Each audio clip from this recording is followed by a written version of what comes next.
সম্মানিত মুমিন ও মুসলমান দিনী ভাই ও বোনেরা, আসসালামু আলাইকুম ওয়া রাহমাতুল্লাহি ওয়া বারাকাতুহু। আপনারা দেখতেছেন অদৃশ্য জিন ও জাদুর কোরআনিক চিকিৎসা চ্যানেল, সঙ্গে আছে আমি মোহাম্মদ জসিমউদ্দিন।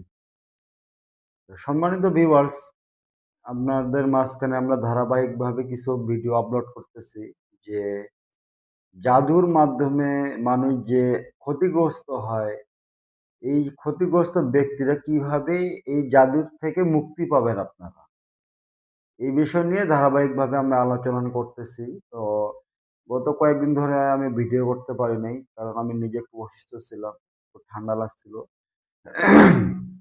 গলাটার একটু সমস্যা এখনো মোটামুটি একটু আছে, যার কারণে ভিডিওগুলো আমি আপলোড দিতে পারিনি। যাই হোক হযরত, আজকে পরিপূর্ণ বিষয়টা নিয়ে আমরা কথা বলবো। কারণ এর আগে আমরা যে ভিডিওগুলো দিয়েছিলাম যে আপনারা জিনে অথবা জাদুতে যে খাওয়ানোর মাধ্যমে যে জাদুগুলা করা হয়, জাদুগুলা কিভাবে আমরা নষ্ট করবেন অথবা পেট থেকে কিভাবে সেই জাদুর বস্তুগুলা পেট থেকে বের করে নিয়ে আসবেন। এবং আমরা বলছিলাম একটা জাদুতে আক্রান্ত ব্যক্তির কি কি সমস্যা হইলে সে বুঝবে সে জাদুতে আক্রান্ত। আজকে যে বিষয়টা হবে টপিক, যে আপনাকে দুই ভাবে জাদু করা হয়। আমরা এর আগে বলছিলাম যে একটা হলো খাওয়ানোর মাধ্যমে, আর একটা হলো বিভিন্ন পন্থায় আরেকভাবে জাদু করা যায়।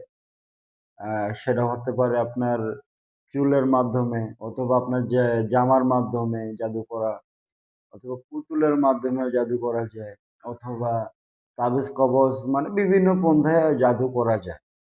এই জাদুগুলা যারা আক্রান্ত, এই জাদুগুলার বিষয় নিয়ে যারা ভুক্তভোগী, তারা কিভাবে এই জিনিসটা সমাধান করবেন, এই বিষয় নিয়ে পরিপূর্ণ বিষয় নিয়ে কথা বলবো। আপনারা ভিডিওটা স্কিপ না করে পরিপূর্ণ ভিডিওটা দেখবেন, তাহলে পরিপূর্ণ জিনিসটা আমরা বুঝতে পারবেন, জানতে পারবেন। এই বিষয়টা আপনারা নিজেও চিকিৎসা করতে পারবেন, এবং কি আরেকজনের খেজমতেও আপনারা এই চিকিৎসাটা করতে পারবেন। তো যাই হোক, জাদু রুগীটা সে যত বড় পুরনো জাদু হোক না কেন, 8-10 বছর, 8 বছর, 10 বছর, 20 বছর, সে যত বড় পুরনো জাদু হোক না কেন, যদি আপনার বিভিন্ন জায়গায় যায়ও যদি এটা সমাধান না পান, তাহলে এই পদ্ধতিটা অবলম্বন করবেন। আমি ইনশাআল্লাহ আল্লাহর কাছে আশাবাদী। আমরা যতদূর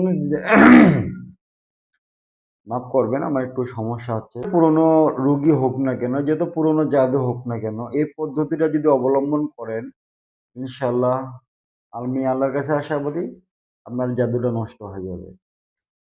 তো আমলটা করার আগে অবশ্যই যে ব্যক্তি রোগী তাকে নেবেন কাছে, হ্যাঁ? এবং কি আপনার কিছু জিনিসপাতি লাগবে। সেগুলো হচ্ছে, প্রথমত আপনারা নোট করে নেন। জিনিসটা অনেক ইম্পোর্টেন্ট বিষয়, যার কারণে আপনি নোট করে নেন। এই যে আচ্ছা, যেসব এখন আপনারা রোগীর কাজ যেহেতু আপনারা করবেন, অবশ্যই রোগীকে কিছু জিনিসপাতি লাগবে। ওই রোগীর জিনিসগুলো নিয়ে আসতে বলবেন, অথবা যদি আমরা নিজেরাও যদি এই পদ্ধতিতে কাজ করেন, আপনারা নিজেরাও করতে পারেন, কোনো সমস্যা নাই। তো যে ব্যক্তি কাজ করুক না কেন, অবশ্যই কিছু জিনিসপাতি লাগবে, এগুলো আপনারা সংগ্রহ করে নিন। প্রথমত লাগবে হলো আপনাকে তেল, অবশ্যই খাঁটি সরিষার তেলটা নেওয়ার চেষ্টা করবেন। 2 নম্বরে লাগবে হলো আপনার পানি। পানিটা জমজম কুয়ার পানি হলে সব থেকে ভালো হয়। যদি না পান, বৃষ্টির পানি নেবেন, অথবা সাদ মসজিদের পানি নিলেও হবে, কোনো সমস্যা নেই। 3 নাম্বার লাগবে মধু, অবশ্যই খাঁটি মধু নেওয়ার চেষ্টা করবেন। 4 নাম্বারে লাগবে কালো জিরা। কালো জিরা মিনিমাম পরিমাণ, একটু পরিমাণ নিয়ে নিবেন, 100 গ্রাম, হ্যাঁ? আনুমানিক একটা পরিমাণ নিয়ে মিনিমাম আপনাকে তদবিরটা 1 মাসের মতো খাইতে হবে। ওই হিসাব করে আপনারা নিয়ে নিবেন। 50 গ্রাম নিলেও হয়, কোনো সমস্যা নেই। তো 5 নাম্বার লাগবে আপনাকে রসুন, কাঁচা রসুন, যেটা মিনিমাম 250 গ্রাম নিয়ে নিবেন, 250 গ্রামের মতো কাঁচা রসুনটা নিয়ে নিবেন। 6 নাম্বার লাগবে হলো আপনার আতর। একটা ভালো পারফিউম, মানে ভালো সুন্দর একটা আতর, 6 মিলি একটা আতর নিয়ে নিন। জি, এই যে 5-6টার বিষয় আপনাকে বলা হলো, এই জিনিসগুলো আপনারা আমলে বসার আগে এই জিনিসগুলো সংগ্রহ করে নিবেন। কারণ এই জিনিসগুলো আপনাকে কন্টিনিউ ব্যবহার করতে হবে, যার কারণে অবশ্যই এই জিনিসগুলো আপনারা যারা আমলটা করেন অথবা মোতাব্বির ভাইয়েরা যদি কাউকে এই আমলটা আপনারা দিয়ে থাকেন, যেটা পুরনো জাদুর ক্ষেত্রে অনেক যে জাদু চিকিৎসা করা হলো যে রোগীগুলো সুস্থ হয় না, তাদের ক্ষেত্রে প্রয়োগটা করতে পারেন ইনশাল্লাহ। তো এই জিনিসগুলো নেওয়ার পর আপনাদের কিছু আমল করে দিতে হবে। তো এই প্রত্যেকটা দ্রব্য নেওয়ার পর প্রত্যেকটা জিনিস ম্যানেজ করার পরে সামনে নিবেন সামনে নিবেন, অথবা যে ব্যক্তি আপনার নিজেরটা নিজে করতেছেন, হ্যাঁ, আপনিও করতে পারেন, কোনো সমস্যা নেই। কিন্তু যে ব্যক্তি হলো কাজ অন্যের ক্ষেত্রে করে দিবে, সে ব্যক্তি কি করবে, রুগীকে সামনে নিয়ে বসবেন, রুগীর সামনে আপনার যে জিনিসগুলোর কথা বলা হলো জিনিসটা সামনে রাখবেন। রাখার পর ইস্তেগফার মিনিমাম 11 বার পড়ে নেবেন, দরুদ ইব্রাহিম 11 বার পড়ে নেবেন। পড়ার পর সূরা জিন তেলাওয়াত করা শুরু করবেন। সূরা জিন তেলাওয়াত করা শুরু করবেন।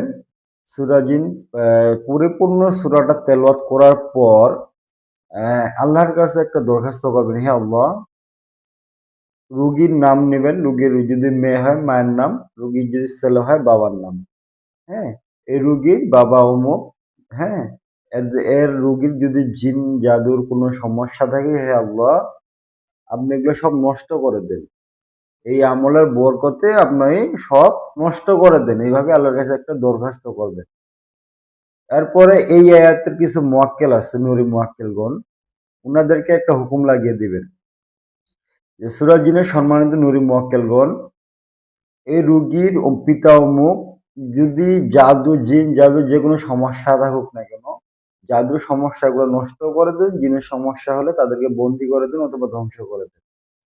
এভাবে কি করবেন, সূরা জিনের যে মুয়াক্কেল আছে মুয়াক্কেলদেরকে হুকুম লাগিয়ে দিবেন। এইভাবে আপনাকে টানা 21 বার সূরা জিন তেলাওয়াত করতে হবে।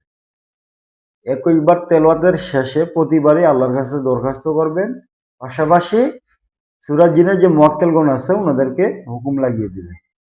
এইভাবে কন্টিনিউ করার পর আবার দরুদ ইব্রাহিম 11 বার পাঠ করে প্রত্যেকটা দ্রব্যের উপরে অথবা রোগীর উপরে একটা দম দিয়ে দিবেন। দেওয়ার পর এই জিনিসগুলা আপনার কাজ কমপ্লিট হয়ে গেল। এই জিনিসগুলা রুগীকে দিয়ে দিবেন। এই রুগীকে দেওয়ার পর আপনি বলবেন যে এই আপনার খাওয়ার অথবা পদ্ধতিটা বলে দিবেন। খাওয়ার পদ্ধতিটা হচ্ছে প্রতিদিন ঘুমানোর আগে ঘুমানোর আগে আপনার যে সরিষার তেলটা আছে, সরিষার তেলটা পুরা শরীর ম্যাসাজ করে ঘুমাবে। এটা হলো ঘুমানোর আগে। এবং দিনে ২ বার, দিনে ২ বার ডান হাতে আপনার একটু মধু নিবে, ২ চিমটি ২ চিমটি কালো জিরা নিবে, ১ কোষ রসুন নিবে, হ্যাঁ? আর আর কি বললাম? মানে যেগুলা জিনিস আপনাকে বলা হয়েছে, হ্যাঁ, এটাই ৩ টাই তো।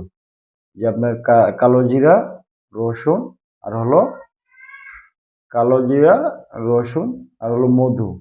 ৩ টা হাতে নেবে, হাতে নিয়ে হাতটা এভাবে চেটে খাবে। হাতটা চেটে খাবে। চেটে খাইলে ইনশাআল্লাহ এভাবে সকাল সন্ধ্যা ২ বার খাবে। আর পানিটা, পানিটা হলো চেষ্টা করবে যে সকাল সন্ধ্যা পানিটাও খাওয়ার জন্য সঙ্গে, সঙ্গে। আর যখন গোসল করবে ১ বালতি পানির মধ্যে দেখা গেছে বোতলের যে কাপটা থাকে না? ওই কাপটা থেকে ২-৩ কাপ পানি বালতিতে ফেলে দিল। দিয়ে ওই পানিটা দিয়ে দিনে প্রতিদিন গোসল করার চেষ্টা করবে। গোসলটা প্রতিদিন করার চেষ্টা করবে আর ওইখান থেকে সকাল সন্ধ্যা একটু করে পানি খাবে। আর পানিটা যদি বোতল থেকে শেষ হয়ে যায়, আবার অন্য পানি অ্যাডজাস্ট করে নিতে পারবেন, কোনো সমস্যা নেই। হ্যাঁ? তো এইভাবে কন্টিনিউ আপনাকে কাজটা মিনিমাম ১ মাস চালা যেতে হবে। কারণ যেহেতু এই দীর্ঘদিন কাজটা করার কারণ হচ্ছে যাদের অনেক দিনের সমস্যা, বিশেষ করে যারা অনেক মানে ৮, ১০, ২০ বছর অথবা অনেক ছোটকাল থেকেই জাদুতে আক্রান্ত। জাদুটা আপনার কিছুতে আপনারা সমাধান নিতে পারতেছেন না। তাদের ক্ষেত্রে হয়তোবা লং টাইম একটু আপনাকে একটু কষ্ট করতে হবে। আর যারা আপনার কিছুদিন দেখা গেছে ২-১ মাস কিংবা ২-১ বছর, তারা দেখবেন যে খুব আমলটা শেষে আপনার শরীরটা অনেকটা পাতলা হয়ে গেছে ইনশাআল্লাহ। আর তাদের ক্ষেত্রে আমলটা দিয়ে দিবেন। আপনারা যখন সুস্থতা অনুভব করবেন তখন আপনার আর কোনো প্রয়োজন নেই। ঠিক আছে? যাই হোক আপনারা যে কেউ এই আমলটা আপনারা করবেন ইনশাআল্লাহ। সবার ক্ষেত্রেই আমরা এই এজাজত দিয়ে দিব ইনশাআল্লাহ।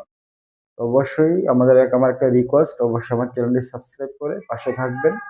পরবর্তীতে নিত্য নতুন ভিডিও আমরা আপলোড করে থাকি।